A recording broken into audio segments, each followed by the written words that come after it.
Bora, Caicó. E aí, galera? Explica aí. Vamos lá, hoje a gente vai fazer um tour pelo mundo do impulso e quantidade de movimento, beleza? Vamos chegando, se arruma, pega papel, pega caneta, avisa aos colegas que o Tony tá na área pra gente falar hoje sobre física. Aqui no Explica aí, beleza? Seguinte, ó, a gente sabe que essas aulas ao vivo, quem tem acompanhado, elas acontecem todos os dias de segunda a sexta, tá? Sempre às 19 horas. Aqui no nosso canal no YouTube, se você é nosso assinante também, tá? E para quem tiver interesse, uma coisa bem bacana, bem melhor do que o nosso canal no YouTube, é que essa aula também é transmitida na nossa plataforma. Você pode acessar www.explicaai.com.br/ao vivo, beleza? E aí a gente tem a possibilidade na página original nossa de você baixar para acompanhar a aula, para acompanhar essa live, a apostila da aula ao vivo, onde a gente coloca as questõezinhas que a gente vai responder durante a nossa live, beleza? Mas o seguinte, você não esquece também de, no nosso canal no YouTube, se você quiser ficar antenado quais são as próximas aulas ao vivo que vão acontecer, não esquece de ativar a notificação, tá? Canal do Explica aí no YouTube, e você vai poder fazer não só o nosso checklist, você vai poder assistir todas as aulas que a gente já tem, como também você vai poder ter a programação do que ainda vai acontecer. Porque nós temos uma lista de aulas ao vivo aí já agendadas, tá? E você pode acompanhar e programar direitinho o que é que você quer ver, beleza? E olha, lembrar vocês, galera, à medida que dúvida for surgindo durante a aula, sintam-se à vontade para perguntar, mandem pra gente as perguntas, porque durante a nossa live as perguntas vão sendo respondidas, a gente vai tendo interação bacana, tá? O grande lance é o seguinte, quando a gente começa a falar sobre física, uma parte da física que também é abordada nas provas de vestibulares tradicionais e do Enem é a parte de quantidade de movimento.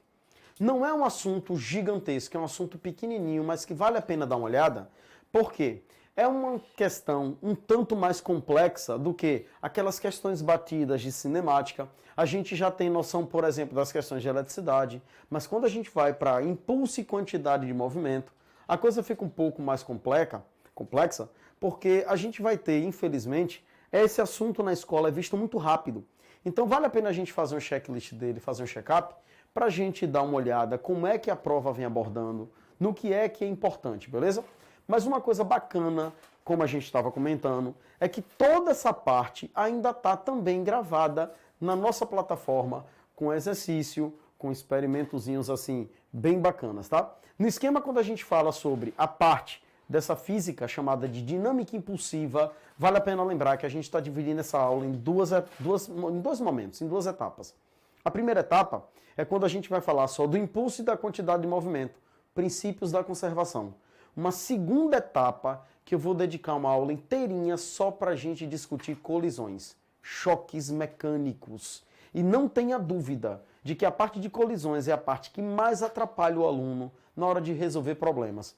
E aí tem aquela coisa de coeficiente de restituição, quando é que ele é choque inelástico, parcialmente elástico, e a gente vai definir isso na próxima quinta-feira, aqui eu expliquei, porque agora a gente vai começar com impulso e quantidade de movimento. Mas para começar a nossa live, a gente vai primeiro se perguntar uma coisa. O que aconteceria se você tentasse empurrar um objeto, por exemplo, pequeno, como uma cadeira, sem que ninguém esteja sentado? Se você tenta empurrar uma cadeira vazia, você percebe uma facilidade para fazer esse movimento na cadeira. Isso porque a cadeira vazia tem pouca massa. Com pouca massa, é fácil você estabelecer movimento nos corpos.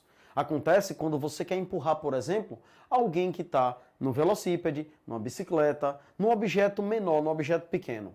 Agora, pensa na possibilidade da gente fazer o oposto. Tentar empurrar a cadeira, só que agora com alguém sentado em cima. Oposto em que sentido? Antes era uma menor massa. Agora nós estamos tentando fazer numa maior massa. O que aconteceria se eu tentasse empurrar uma cadeira com alguém sentado? Você conseguiria mover, mas numa velocidade bem menor. E aí, a gente pode estender. Se a gente tenta empurrar alguém em uma bicicleta, a gente consegue dar mais velocidade. Mas se a gente tentar fazer o mesmo evento num carro, a velocidade que o carro vai adquirir é bem menor do que a bicicleta adquiriu antes. Isso acontece Porque a massa do objeto que você está empurrando influencia na quantidade de movimento que esse objeto tem que ganhar. A quantidade de movimento de qualquer sistema, de qualquer corpo, tá associado principalmente a dois fatores. Primeiro, a massa do objeto e segundo, a velocidade que você quer dar para esse objeto. Quanto maior a massa e maior a velocidade, maior é a quantidade de movimento que ele transporta. A quantidade de movimento, por exemplo, é o que a gente usa numa partida de sinuca. Quando uma bola mais, digamos, mais pesada, que é a bola branca, ligeiramente maior que as outras, transfere parte do seu movimento para as outras bolas. É o que acontece quando a gente utiliza uma bola grande num jogo de boliche, transferindo parte do seu movimento para os pinos e movimentando o jogo como a gente conhece. A quantidade de movimento, então, a gente pode começar definindo da seguinte maneira. A quantidade de movimento é o produto, galera, entre a massa e a velocidade. Mas vamos lembrar uma coisa? A massa é uma grandeza vetorial. Então, a quantidade de movimento também é vetorial. O que significa dizer que quantidade de movimento tem direção, sentido e intensidade. A intensidade mostra, na verdade, a quantidade, o valor, tá? Mostra o módulo, a quantidade de movimento. Quando a gente expressa dessa forma, mv, já não estamos mais dando tratamento vetorial a ela. Aqui a gente está falando que o módulo da velocidade, o módulo da quantidade de movimento, ok? Então, o que é a quantidade de movimento? É aquela quantidade que está relacionada quando uma massa qualquer desenvolve velocidade. E aí vale lembrar, se a massa do corpo é menor e a velocidade, no caso, é menor, o produto também vai ser um valor pequeno e essa menor quantidade de movimento. Onde eu uso quantidade de movimento? Como é que aparece quantidade de movimento? As questões de quantidade de movimento aparecem em situações clássicas. Por quê? O que a gente mais utiliza, na verdade, é a chamada conservação da quantidade de movimento. E outra coisa, ó, quantidade de movimento, galera, quantidade de movimento, ela aparece com outras nomenclaturas. Além de quantidade de movimento, ela também pode ser chamada de momento linear. Quantidade de movimento ou momento linear, beleza? Mas tem uma outra forma de expressar ela também. Chamamos de momentum, no latim.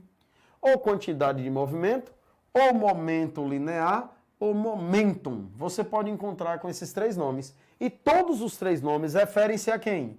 Ao produto entre a massa e a velocidade da partícula, ok? Onde a gente utiliza o princípio da conservação? Vamos lembrar uma coisa? Existe uma lei que a gente utiliza muito mais em química do que em física até. Ela é mais divulgada em química do que em física. A lei que a gente aprende como? Na natureza, nada se perde, nada se cria, tudo se transforma. Então, quando a gente fala sobre quantidade de movimento, quando a gente fala sobre energia, a gente sempre está usando o princípio da conservação. Na aula passada, a gente comentou que a energia não pode ser criada nem destruída, só transformada. E a gente viu a energia potencial sendo transformada em cinética, cinética sendo transformada em elástica, e aí se vai. Agora é a vez da quantidade de movimento. Lembrar, quantidade de movimento se conserva. E o princípio da conservação diz que a quantidade de movimento antes do evento tem que ser igual à quantidade de movimento depois do evento. Então lembre, quantidade de movimento antes tem que ser igual à quantidade de movimento depois. Mas lembrar, antes de quê? Depois de quê? Que evento é que você está falando? Como é que eu posso ver a quantidade antes do evento, depois do evento? Que evento seria esse? Olha a dica massa, olha. Geralmente, quantidade de movimento antes, quantidade de movimento depois, nós utilizamos o princípio da conservação, geralmente nessas situações. A primeira delas, quando tem disparo, tá? De canhão. Pode ser canhão ou pode ser também qualquer arma de fogo. O disparo faz com que o projétil adquira velocidade para frente e então, pela reação, a arma recua para trás.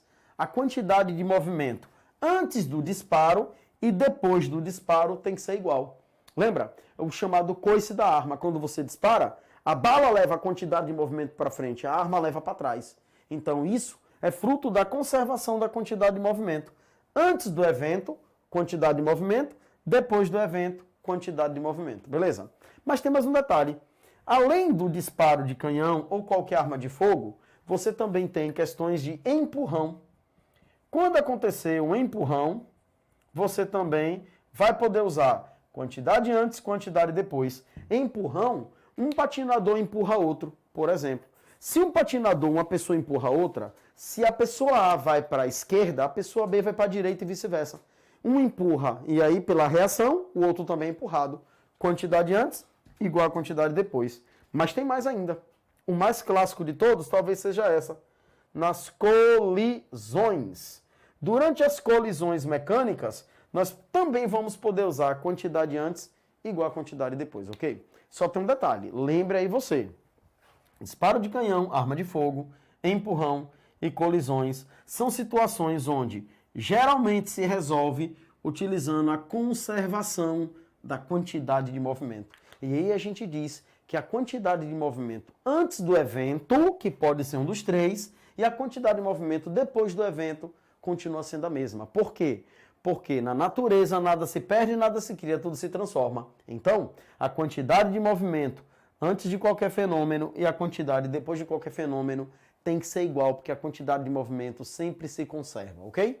É uma das maneiras, inclusive, que no trânsito a avaliação de quem tinha razão, quem não tinha razão, de acordo com as colisões que acontecem. Mas olha, lembra que colisões é um tópico à parte, que nós vamos dedicar uma aula inteirinha sobre ela, para poder falar dos coeficientes de restituição e dos tipos de colisões que nós vamos ter. Beleza?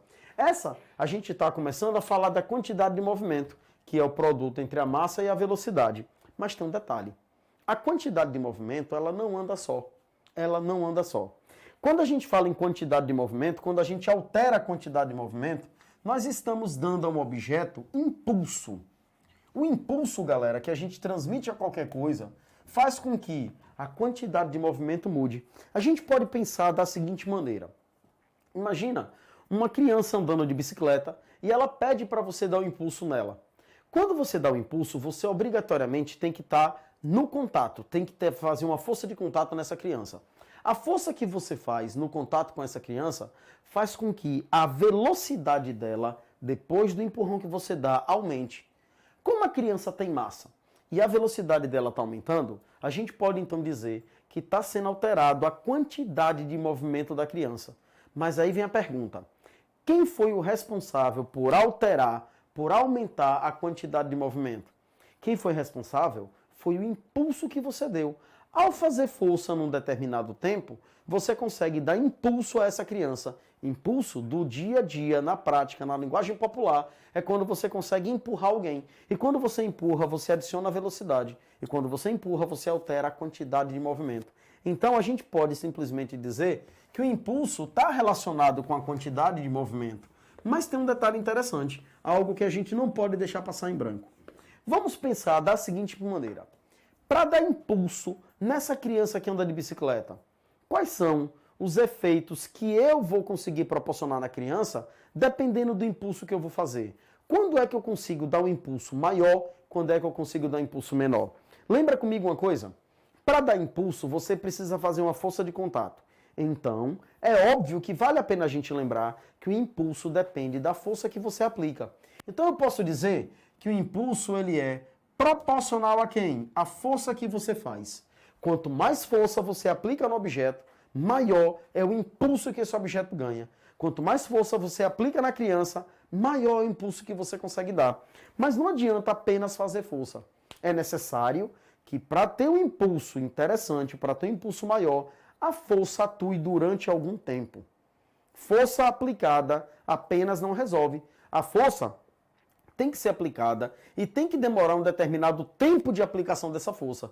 Então eu posso imaginar o seguinte: se eu empurrar alguém muito rápido, o impulso que eu vou dar para ela é pequeno, mas se eu ficar muito tempo empurrando a criança, aplicando a força por um tempo maior, ela consegue ter um maior ganho de velocidade, então ela conseguiu ter um impulso maior. Então, o impulso depende de dois fatores. O impulso depende da força que você aplica e depende do tempo que você gasta aplicando essa força. No esquema, vale a pena lembrar. Como também a força é vetorial, muito cuidado, porque depende da direção em que você aplica essa força. Um exemplo está aqui. Imagina essa situação. Uma caixa, um bloquinho, tá? Um corpo que tem massa. Pode até ser, na nossa situação aqui, um carrinho. Um carrinho com rodinhas. E você vai aplicar uma força F nesse carrinho. Essa força vai fazer com que o carrinho se mova. Essa força, aplicada num determinado tempo, vai fazer com que o carrinho ganhe velocidade. Essa força vai comunicar ao carrinho o que a gente chama de impulso. Mas pensa comigo, se essa força fosse aplicada de maneira diferente, como por exemplo, na minha segunda figura. Se essa força tivesse sido aplicada numa situação como essa agora, um pouquinho inclinada em relação ao deslocamento. Se eu aplico essa força um pouco inclinada, ela não está totalmente dedicada a quem? Ao movimento. Por quê? Como a superfície é horizontal, é natural que a gente perceba o movimento do carrinho nessa direção e nesse sentido. Mas a força, ela não teve a inclinação adequada toda dedicada a isso. Uma força dedicada seria uma força apontando totalmente na horizontal na direção do movimento. Então, quando você pega uma força inclinada, geralmente a gente tem que fazer a decomposição vetorial, onde uma parcela da força aparece na horizontal, parcela essa que nós chamamos de Vx, e uma parcela outra da força aparece na vertical, parcela essa que nós chamamos de Fy. Uma parcela Fx na direção horizontal e outra parcela Fy na direção vertical. Mas você lembra como a gente faz para encontrar as parcelas Fx e Fy, já que a força está sendo aplicada de maneira inclinada? Vamos abrir um parêntese aqui? Vou tirar essa estrutura e vou desenhar ela aqui. Nós temos uma força inclinada, que é essa força aqui, beleza? F. E nós temos duas parcelinhas para decompor. Uma parcela decomposta nós chamamos de Fx, outra parcelinha decomposta nós chamamos de Fy. Lembrar que o Fx aparece sempre na direção horizontal e o Fy sempre aparece na direção vertical. Isso para combinar com os eixos cartesianos que nós tanto trabalhamos, y e x, beleza? O grande lance é que há uma possibilidade de um ângulo ser formado. E dependendo da posição do ângulo, a gente aprendeu a fazer isso. A gente pode, inclusive, aqui relembrar como é que faz. A posição do ângulo me permite achar Fx e Fy com facilidade. Vamos lembrar como? Fx, nesse esquema que eu estou vendo, o Fx com certeza será F cosseno do ângulo θ. E o Fy será F seno do ângulo θ. Como decidir quem leva seno e quem leva cosseno? Vamos lembrar? Aí você vai olhar para a posição do ângulo. E aí fica fácil, ó. A posição do ângulo θ, nesse esquema que eu estou mostrando aqui, vai lhe definir quem vai levar o seno e quem vai levar o cosseno. Aí a gente precisa lembrar só de um detalhe. Quem leva cosseno é quem está com o ângulo. E quem leva seno é quem está sem o ângulo. Olhando a minha figura, dá para perceber. O Fx está com o ângulo θ e o Fy está sem o ângulo θ. Se o Fy está sem o ângulo, quem será então Fy? É o vetor F original sem o θ, sem o ângulo. E o vetor Fx? É o vetor F original com o ângulo θ. Cosseno lembra com o ângulo, beleza? No esquema, essa parcelinha Fx é que vai se encarregar de fazer todo o trabalho aqui. É o Fx que vai se encarregar de fazer o objeto se mover. Então é conveniente que a gente lembre que o impulso ele deve ser calculado da seguinte maneira: força multiplicando o tempo de aplicação vezes o cosseno do ângulo de inclinação dessa aplicação, beleza? Se por acaso o cosseno aparece no ângulo aqui embaixo, então você tem o Fx fazendo todo o trabalho que a gente quer, beleza? Mais um detalhe. Geralmente, quando a força aparece toda dedicada ao movimento, como é nessa situação, aí o cosseno é dispensável. Porque o ângulo entre a força e o deslocamento, no caso, vai ser igual a zero. E quando o ângulo é zero, só ficamos com impulso igual a força vezes o tempo, beleza? E aí vem aquela lembrança rápida e bem prática.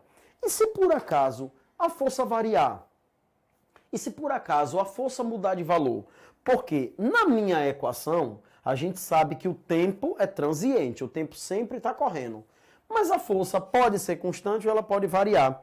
Aí eles criaram uma situação bem interessante também para a gente.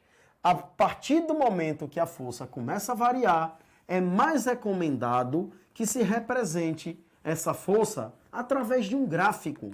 E os gráficos, galera, são clássicos da física. Na matemática e na física, gráficos são usados o tempo todo para representar.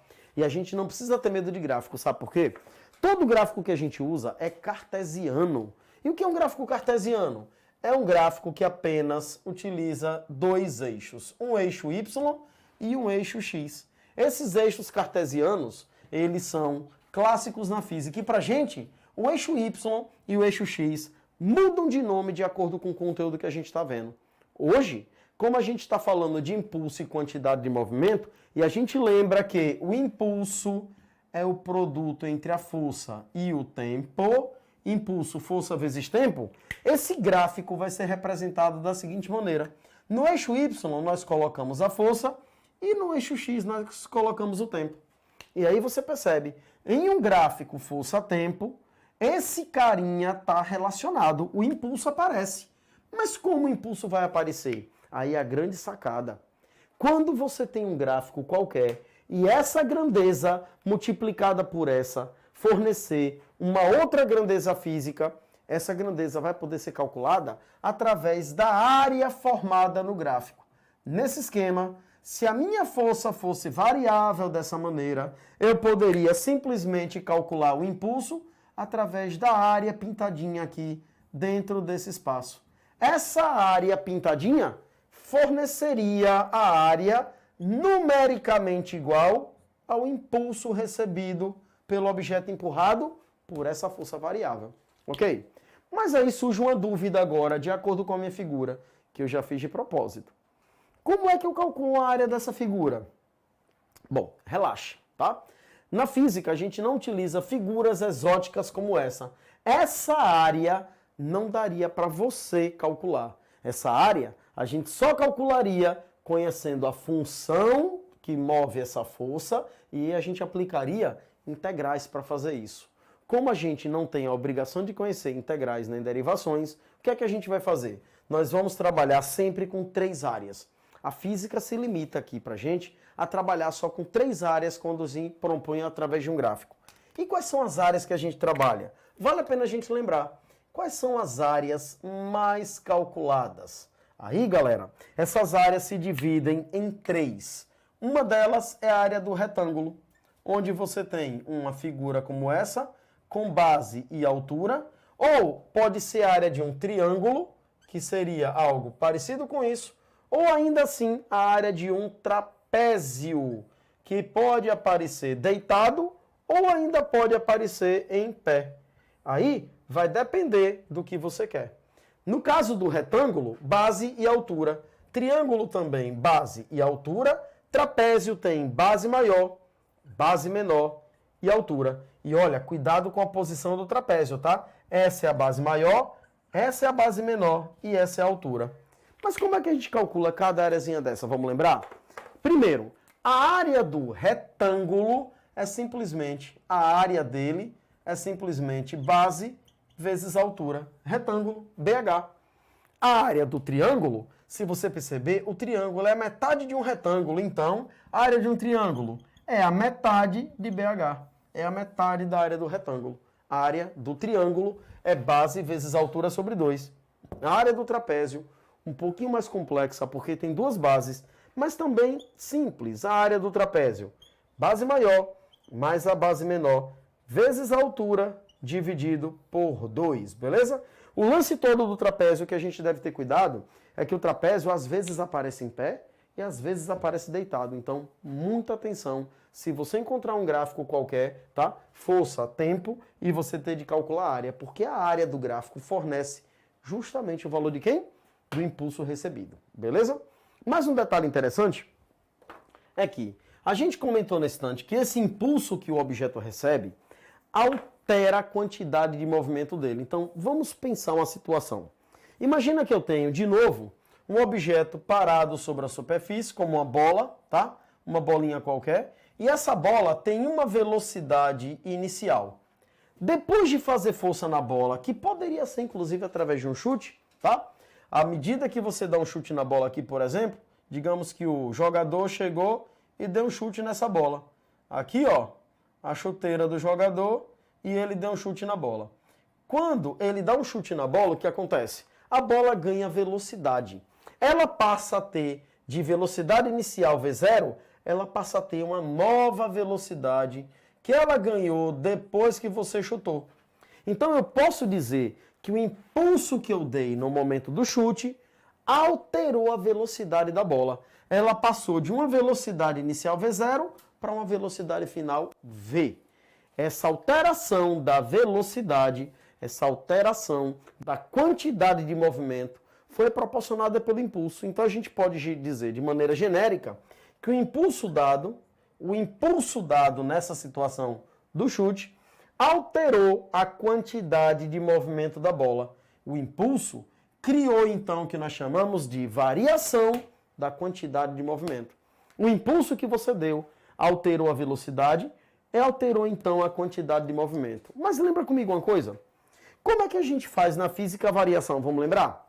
O impulso, então, fez a alteração da quantidade de movimento. O impulso criou uma variação da quantidade de movimento. Isso quer dizer que o impulso fez a quantidade de movimento pular de um valor inicial para um valor final. E na física, galera, vale lembrar, delta que aparece na equação, esse deltazinho aqui, ó, o delta sempre é final menos inicial. Então, o impulso criou essa mudança na quantidade de movimento. O impulso criou uma variação da quantidade de movimento. O impulso fez com que a quantidade de movimento final fosse diferente da inicial. Mas como é que a gente vê isso acontecer no dia a dia? Um exemplo que a gente comentou foi esse, o chute durante uma partida de futebol.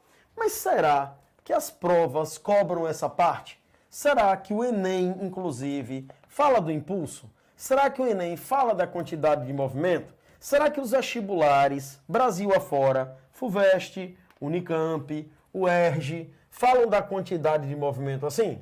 Bom, eu separei 4 probleminhas só para a gente lembrar de alguns detalhes sobre o impulso e sobre a quantidade de movimento. Mas aí qual é o que acontece? Lembrar 2 coisas importantíssimas. A primeira delas, o teorema do impulso, que diz que o impulso é a variação da quantidade de movimento. Isso é importantíssimo, tá? Lembrar que o impulso ele pode ser calculado multiplicando força e tempo, com um detalhe, se a força for variável, o gráfico vai mostrar como é que essa variação acontece e através da área do gráfico você calcula direto o impulso e tem a parte da quantidade de movimento antes, tem que ser igual à quantidade de movimento depois. Lembre que a quantidade de movimento ela sempre vai sofrer mudanças, tá? Só que tem um detalhe, em um sistema isolado de forças externas, a quantidade antes do evento e a quantidade depois do evento é sempre a mesma, ok? Não muda, tá certo? No esquema, a gente vai aproveitar então e vai pegar na nossa apostila. Mas se você ainda não baixou a nossa apostila, acesse www.explicae.com.br/ao vivo, beleza? www.explicae.com.br/ao vivo. E aí você tem um botãozinho lá dedicado só para baixar nossa apostila de exercício. E a gente vai agora resolver algumas questõezinhas que apareceram na nossa apostila que falam sobre quantidade de movimento e impulso, ok? Eu quero lembrar vocês também outra coisa, tá? Na nossa plataforma, além da aula ao vivo que você está tendo agora, se você for no nosso canal no YouTube, se você se inscrever lá no nosso canal e se você ativar as notificações, você sempre vai ser lembrado no momento mais adequado para a nossa aula ao vivo. E você ainda pode se programar, porque tem toda uma lista das futuras aulas que irão acontecer. Essas listas, no caso, não é só de física, não. É de física e de outras matérias que nós temos aula ao vivo. Como tivemos ontem de história, como vamos ter amanhã de geografia, como tivemos de biologia, beleza? Então, nossas aulas ao vivo são recorrentes todos os dias às 19 horas, tá certo? No esquema, a gente vai começar com uma questãozinha proposta pela UERJ em 2017. a UERJ trouxe o seguinte enunciado. Em uma reportagem sobre as savanas africanas, foram apresentadas informações acerca da massa e da velocidade de elefantes e leões. Bom, destacadas na tabela abaixo. A tabela está mostrando quais são os valores de massa de elefante e leões e os valores da velocidade que cada um desses animais consegue adquirir. Então, a nossa primeira questãozinha da apostila, da UERJ, ela traz a seguinte tabela. A tabela mostra valor de massa e valor de velocidade para dois animais característicos das savanas. Um animal, o elefante, e o outro animal, o leão. Bom, para o elefante, os dados de massa primeiro e depois de velocidade, ok? Os dados de massa para o elefante foi que um elefante tem 4.860 quilos. É quilo que não acaba mais. O elefante é o animal mais pesado em terra, beleza? O elefante africano, principalmente ele, é o maior mamífero terrestre. Nós sabemos que o maior mamífero do planeta não está em terra, está em água. É a baleia azul, ok? Mas o elefante africano está aqui com sua massa 4.860 quilos. A massa da baleia azul chega a aproximadamente 35 a 40 mil quilos. São de 35 a 40 toneladas, beleza? Mas o elefante, apesar de um animal muito grande, ele só consegue desenvolver uma velocidade máxima de 40 km por hora, beleza? Já o leão, o rei dos animais, o rei da savana, ele tem uma massa de aproximadamente máxima de 200 quilos. Nem chega perto do elefante. Porém, o leão tem uma vantagem. Se move com uma velocidade média de 81 km por hora. Então nós temos duas situações. O elefante com uma massa de 4.860 quilos e uma velocidade de 40 km por hora, enquanto o leão tem uma massa de 200 quilos e uma velocidade de 81 km por hora. Então ele pede o seguinte: determine a razão entre a quantidade de movimento do elefante e a do leão. Galera, é bem comum acontecer esses problemas de determine razão, qual a relação, e a gente ficar barreado sem saber o que fazer. E a gente ficar transtornado porque não sabe como fazer a razão ou como fazer a relação. Na física, toda vez que ele pede qual a razão entre duas grandezas, qual a relação entre duas grandezas, você faz pela divisão. Então o que ele quer? A quantidade de movimento do elefante dividida pela quantidade de movimento do leão. Mas como é que a gente calcula quantidade de movimento? Vamos lembrar? A quantidade de movimento do elefante é a massa do elefante vezes a velocidade do elefante. Beleza? Enquanto a quantidade de movimento do leão é a massa do leão vezes a velocidade do leão. E agora, o que a gente tem que fazer? Pega os dados da tabela, substitui e calcula quem? Essa razão entre a quantidade de um animal e do outro. Quantidade do elefante dividido pela quantidade do leão será, primeiro, a massa do elefante, nós temos 4.860 quilos. Velocidade do elefante, nós temos 40 km por hora. A massa do leão, 200 quilos. A velocidade do leão, 81 km por hora. Surge uma dúvida. Eu posso trabalhar com a massa em quilograma e a velocidade em quilômetro por hora?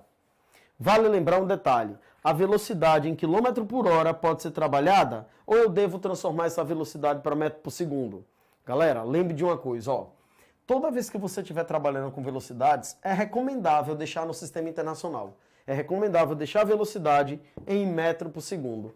Mas, nesse caso, como você está fazendo uma razão, o que é necessário é que a grandeza em cima e a grandeza embaixo tenham unidades iguais. Por exemplo, eu estou usando a massa do elefante em quilograma. Então, eu tenho que usar a massa do leão também em quilograma para combinar. Quilograma com quilograma. Eu estou usando a velocidade do elefante em quilômetro por hora. Então, eu preciso usar a velocidade do leão também em quilômetro por hora. Porque na análise dimensional, se a unidade em cima e a unidade embaixo forem iguais, eu posso cancelar. Então eu vou cancelar todo mundo e fico com um número adimensional. só relacionando uma quantidade com a outra. Nesse esquema, se eu terminar essa conta, eu primeiro vou fazer essa simplificação. 40 eu posso simplificar por 200. E também a gente vai poder simplificar 4.860 por 81. Essas simplificações vão ficar da seguinte maneira. Olha, a quantidade de movimento do elefante dividido pela quantidade de movimento do leão será 4.860 dividido por 81 dá 60, beleza? 40 por 40 dá 1. E aqui embaixo agora, 200 dividido por 40 dá 5. E 81 por 81 dá 1. Eu fiz qual simplificação? Simplifiquei em cima e aqui esses dois valores. O 40 eu simplifiquei por 40, deu 1. E simplifiquei 200 por 40, deu 5. 4.860 eu simplifiquei por 81. Esse número dividido por esse dá 60. E agora no final, 1 com 1, tanto faz. O 60 dividido por 5, se a gente fizer essa continha, nós vamos obter no final a quantidade de movimento do elefante dividido pela quantidade de movimento do leão igual a 12. O que eu poderia citar simplesmente da seguinte maneira. A quantidade de movimento do elefante é igual, galera, a 12 vezes a quantidade de movimento do leão. A razão, quantidade do elefante pela quantidade do leão vale 12, mas se a gente quiser representar de outra maneira, pode ser assim. O elefante tem uma quantidade de movimento 12 vezes maior que a do leão. E essa foi a questão proposta pela UERJ, ok? A nossa primeira questão da apostila, para a gente poder dar uma olhada como é que funciona desses probleminhas de quantidade de movimento e impulso, ok? Um segundo problema já foi proposto por uma outra instituição, uma que a gente conhece, uma que a gente aprecia e uma que a gente tem como a principal porta de entrada nas universidades públicas do país, o Enem. E aí ele trouxe uma outra situação interessante. O Enem cobrou para a gente uma nova retrospectiva sobre quantidade de movimento e impulso também. Só que ele fez de uma maneira o quê? Bem legal, bem bacana, e uma maneira que traz a gente, digamos, para uma situação mais perto do real. Ele trouxe o seguinte, olha, ela foi cobrada na prova PPL 2014. Então, essa questão, ela vai ser Enem é a segunda questão da nossa apostila, tá? É a Enem 2014 PPL, beleza? Ela trouxe o seguinte enunciado. Durante um reparo na Estação Espacial Internacional, um cosmonauta de massa 90 quilos substitui uma bomba do sistema de refrigeração com massa 360 quilos, que estava danificada. O nosso astronauta, no caso, tem 90 quilos e ele vai substituir a bomba que tem 360 quilos de massa. Ela estava danificada. Inicialmente, o cosmonauta e a bomba estão em repouso em relação à estação. Quando ele empurra a bomba para o espaço, ele é empurrado no sentido oposto. Nesse processo, a bomba adquire uma velocidade de 0,2 metros por segundo em relação à estação. Qual é o valor da velocidade escalar adquirida pelo cosmonauta em relação à estação após o empurrão? Eu vou anotar só alguns detalhes. Chegando dúvida, galera, chegando dúvida aqui, ó. Yasmin pergunta: a massa de acordo com o sistema internacional é em grama ou é em quilograma? Vamos lembrar? Yasmin, toda vez que a gente fala sobre o sistema internacional, aqui ó, o SI, sistema internacional, a gente geralmente costuma chamar ele, para facilitar a nossa vida, de sistema MKS. A gente chama ele também, apelida ele de MKS. O MKS significa dizer que a distância deve ser medida em metros, ok? Em metros. Mostra que a massa deve ser medida em quilograma. E o segundo é que o tempo deve ser medido em segundo. Ok? Um detalhe interessante. Quilograma não é com quê? Porque tem K. Porque a representação simbólica é essa, olha. Metros é M mesmo. quilograma é o kg, o K do quilograma que a gente usa, e o segundo é o S mesmo, que representa o tempo, ok? O sistema internacional é um sistema que adota, padroniza unidades para todas as grandezas da física. E as principais, a que a gente deve se lembrar, tá? A distância ou comprimento medida em metro, a massa medida em quilograma, o tempo medido em segundos, a temperatura medida em Kelvin e todas as outras unidades derivadas da combinação desses carinhas, ok? Por exemplo, se a gente precisar calcular a velocidade, no velocímetro do carro a velocidade vem em km por hora, mas vira e roda, nós precisamos utilizar a velocidade em metro por segundo. E aí a gente faz a transformação do quilômetro por hora para o metro por segundo, porque metro por segundo faz parte do pacotinho chamado de sistema internacional, ok? Valeu, Yasmin? Mais dúvida, pode mandar que a gente tira aqui, tá? Ao vivo. No esquema, voltando ao nosso probleminha, a gente tinha então um astronauta, cosmonauta como ele chama, né? Cuja massa do cosmonauta era de 90 quilos. E ele estava tentando substituir uma bomba cuja massa é de 360 quilos. Ele disse que depois do reparo, o cosmonauta empurra a bomba para um lado e a bomba sai com velocidade de 0,2 metros por segundo. Ele pede qual a velocidade que o cosmonauta ganha depois desse empurrão. Com que velocidade o cosmonauta agora vai sair depois que ele empurra a bomba? Uma situação interessante, onde nós temos, por exemplo, lá no espaço, o cosmonauta, certo? Vestido lá na roupinha dele, tudo bonitinho, e ele está empurrando quem? A bomba. Um desenho bem rústico disso aqui acontecendo. Ó, o cosmonauta, certo? Ele está lá no espaço e ele vai empurrar quem? A bomba para uma determinada direção em um determinado sentido, ok? Essa aqui seria o que a gente chama de bomba, tá bom? Depois de ter feito todo o reparo na estação, ele empurra a bomba de massa 360 quilos para longe dele. Só que a bomba sai com uma velocidade de 0,2 metros por segundo, ok? E aí tem um detalhe. Depois que o cosmonauta empurra a bomba, ele recebe também movimento. Vale lembrar que a gente tem nessa situação algo como a gente comentou na estante. Se o cosmonauta empurra a bomba para um lado, pela reação, a bomba empurra o cosmonauta para o outro. Com que velocidade o cosmonauta é jogado? Qual é a velocidade que o cosmonauta ganha depois de ele empurrar a bomba? Vale lembrar que à medida que ele empurra a bomba, ele também é empurrado. Nesse caso, a bomba leva movimento para frente, enquanto o cosmonauta leva movimento para trás. Uma situação característica de situações que a gente resolve com conservação da quantidade de movimento.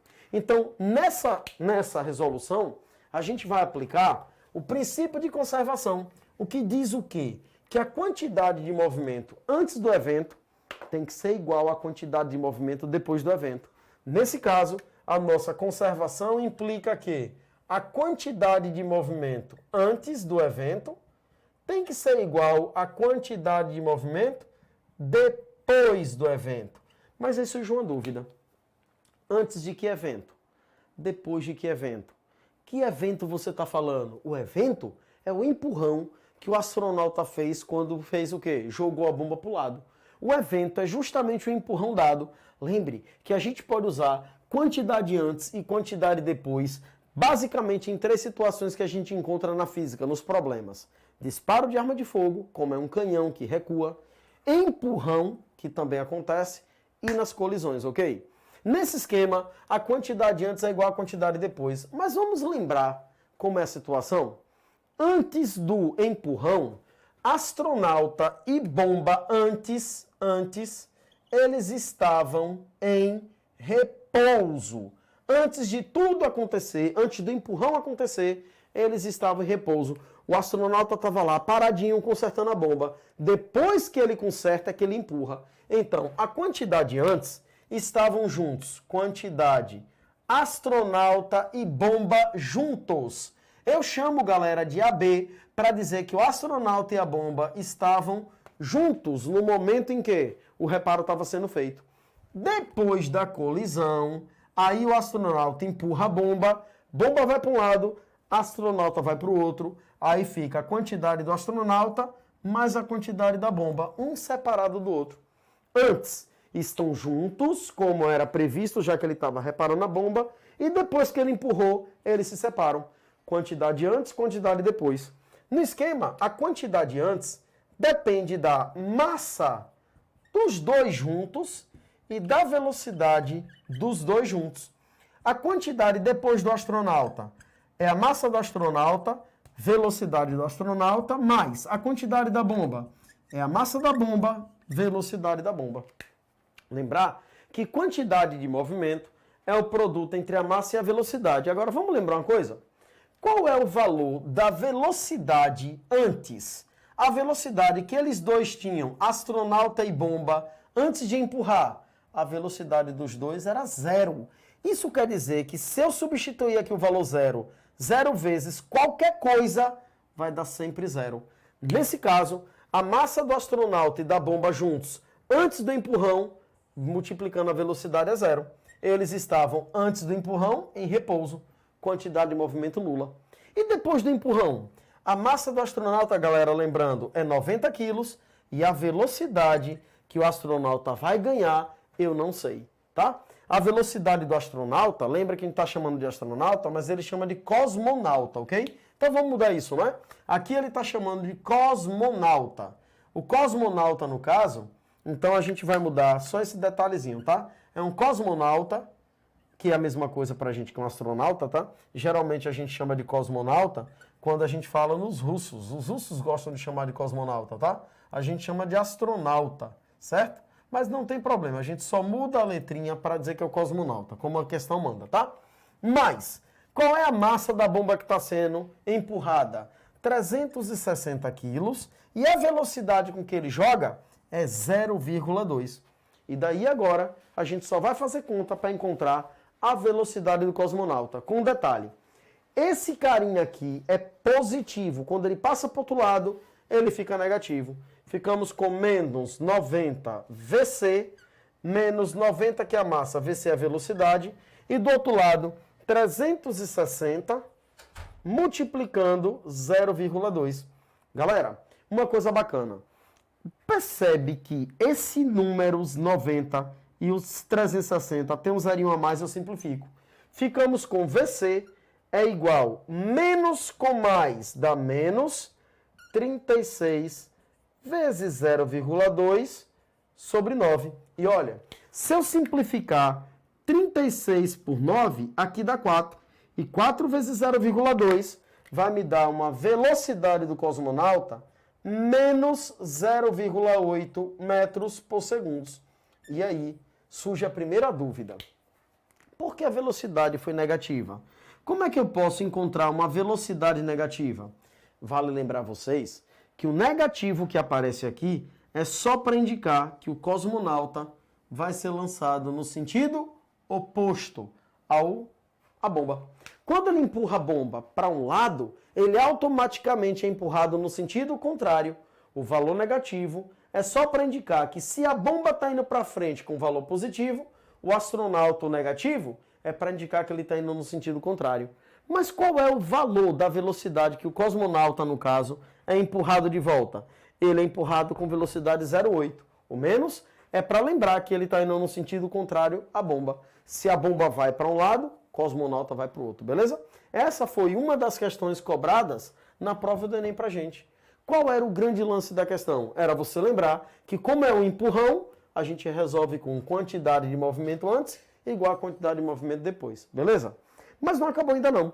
Nós ainda temos um outro probleminha, também proposto pelo Enem, só que numa outra pegada, mais teórica e não prática, tá? Uma questão que foi cobrada na prova de 2014 também. Primeira aplicação de 2014, Enem, pra gente ver nessa terceira questão, beleza? A segunda vai sumir do mapa e a gente passa para a terceira. Esse vai ser a terceira questão, tá? E a prova de 2014 do Enem. Tirando isso aqui, a gente só faz o esqueminha para mostrar. Perceba que as cobranças de contas nessa parte do Enem foram bem simples. A gente só teve que simplificar, fazer multiplicações e divisões, ok? Mas a outra questão que eu coloquei é justamente uma questão que aborda não mais o cálculo e sim a teoria.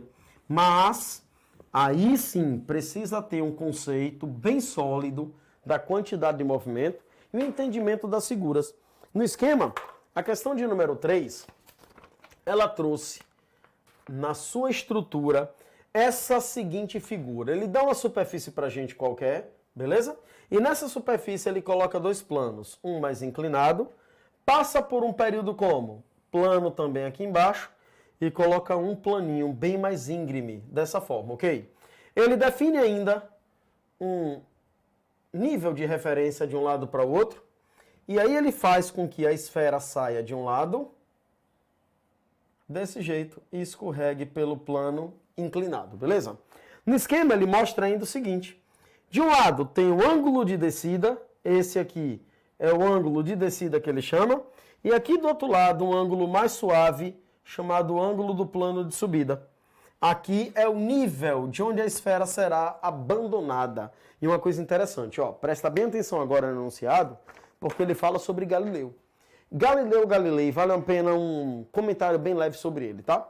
Galileu foi italiano que foi o primeiro homem a conseguir perceber que o Sol tem manchas, sabia? Galileu conseguiu projetar pela primeira vez na história, através de um telescópio rudimentar, o Sol no anteparo e ele percebeu o flamejar do Sol. Esse flamejar que a gente chama são as explosões solares criando as chamadas o quê? Ejeções de massas coronais. A grande quantidade de matéria que o Sol expele para o espaço, ok?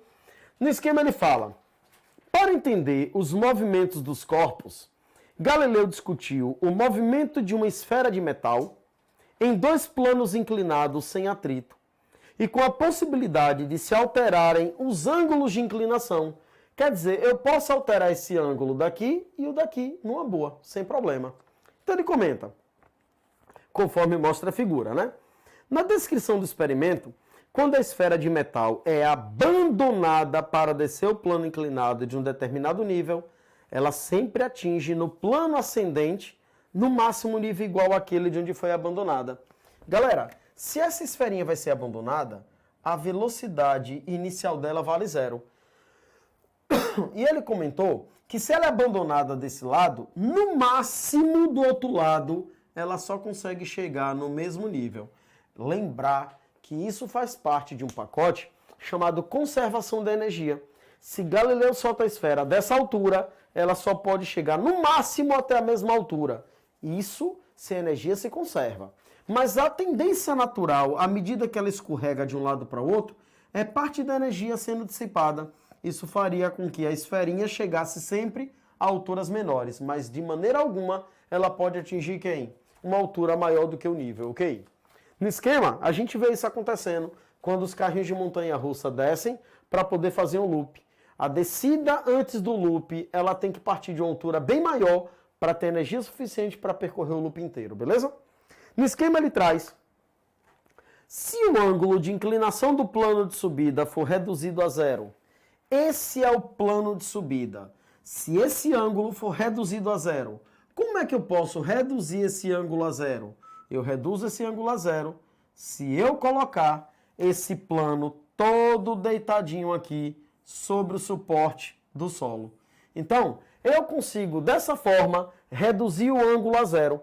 Se eu solto essa esfera, ela vai descer e vai chegar onde?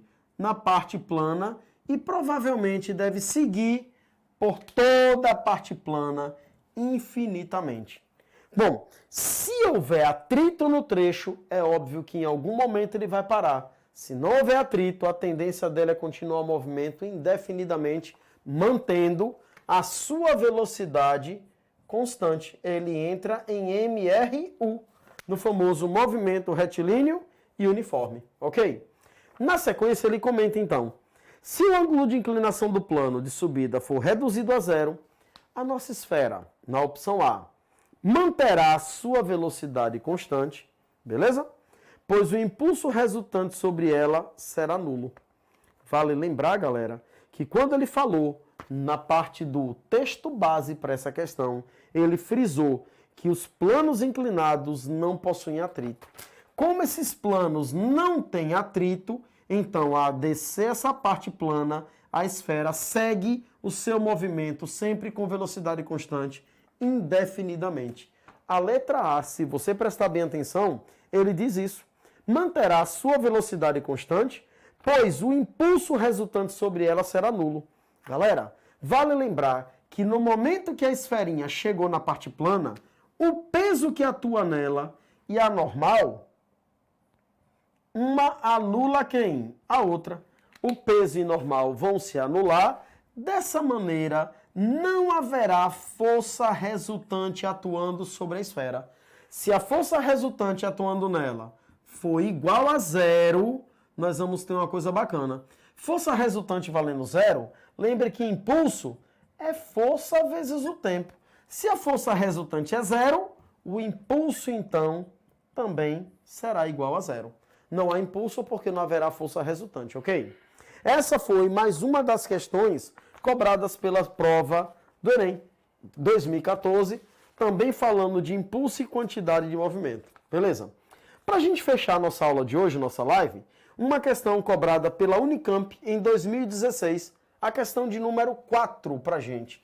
A questão de número 4, proposta pela Unicamp, ela traz um aspecto um pouco diferente dessa última questão 3 que a gente acabou de fazer, porque ela trabalha agora com impulso mesmo. Então ele traz o seguinte enunciado. Beisebol é um esporte que envolve o arremesso com a mão de uma bola de 140 gramas. A gente vai aproveitar e já vai anotando. É a questão proposta pela Unicamp, ok? Ela aconteceu em 2016 e é a nossa questão 4 do material de hoje. Então ele fala que a bolinha de beisebol tem massa 140 gramas. E ela foi arremessada, no caso, né, na direção de outro jogador que irá rebatê-la com um taco sólido. Considere que, em um arremesso, o módulo da velocidade da bolinha no momento do arremesso, 162 km por hora. Imediatamente antes de deixar a mão, no caso, após deixar a mão do arremessador. Sabendo que é o tempo de contato entre a bola e a mão do jogador, o tempo que o arremessador segurou a bola para jogar foi de 0,07 segundos, ele quer saber o módulo da força média aplicada pela mão do jogador na bolinha. Então a situação é a seguinte, a bolinha está na mão do arremessador e ele vai gastar 0,07 segundos para jogar essa bolinha de massa 140 gramas. No momento que ela deixa a mão, ela sai com uma velocidade de 162 km por hora. Vale lembrar uma coisa bacana. A velocidade, ela sai da mão do jogador, desculpe, com 162. Mas qual é a velocidade inicial da bolinha enquanto estava na mão dele? Vale lembrar que a velocidade inicial que a bolinha tinha na mão dele, presa, sem ser jogada, era zero. Bolinha em mão estava em repouso, depois do arremesso, ela sai com 162. Nós temos um problema antes para resolver, galera. A gente quer saber qual é a força que o jogador faz para arremessar, mas a gente tem um problema de unidade. Aqui a massa está em grama, aqui a velocidade está em quilômetro por hora e o tempo está em segundos. Vale a pena lembrar que é recomendável que todas essas grandezas sejam postas no sistema internacional. E no sistema internacional, respondendo de novo a Yasmin, a massa não pode ser em grama, a massa tem que ser em quilograma. 140 gramas equivalem a 0,14 quilogramas. A velocidade que está em quilômetro por hora também não deve ser usada. Nós precisamos dividir essa velocidade por 3,6 e encontraremos 45 metros por segundo. Ao dividir a velocidade por 3,6, já que ela está em quilômetro por hora, eu passo ela para metro por segundo. O tempo já está em segundo, então tá beleza. O que fazer agora? Com os valores de massa, velocidade e tempo, a gente vai para o teorema do impulso. O teorema do impulso implica que impulso é quantidade de movimento final menos a quantidade de movimento inicial. O impulso é a variação da quantidade de movimento. Impulso é para a gente lembrar a força aplicada pelo tempo de aplicação.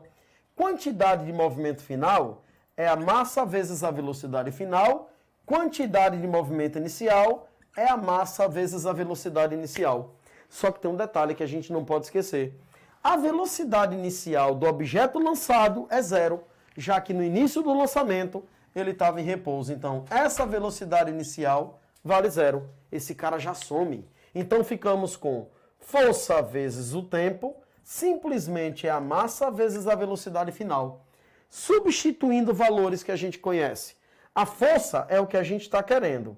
O tempo, galera, é 0,07 segundos. A massa da partícula lançada, a bolinha, é 0,14 e a velocidade de lançamento é 45 metros por segundo. Terminando a conta, eu posso passar o 0,07 dividindo, o que vamos encontrar 0,14 multiplicando 45, dividindo por 0,07. E essa conta fica fácil de ser resolvida, porque se eu dividir 0,14 por 0,07, dá 2. Então ficamos com 2 vezes 45, o que vai me fornecer uma força de contato entre mão do jogador e bolinha no momento do arremesso de 90 newtons, ok? Isso fecha o nosso pacote de impulso e quantidade de movimento da live de hoje. Mas na semana que vem a gente retoma ainda com esse tipo de conceito, porque nós vamos falar de colisões, beleza? E um detalhe, não esquece, amanhã tem a live de geografia com o professor Gil, o Barbudinho do Explica Aí, beleza? Na próxima, a gente tá junto de novo. E antes de mais nada, foi um prazer estar aqui com vocês. Valeu, galera. Na próxima, tamo junto novamente. Valeu.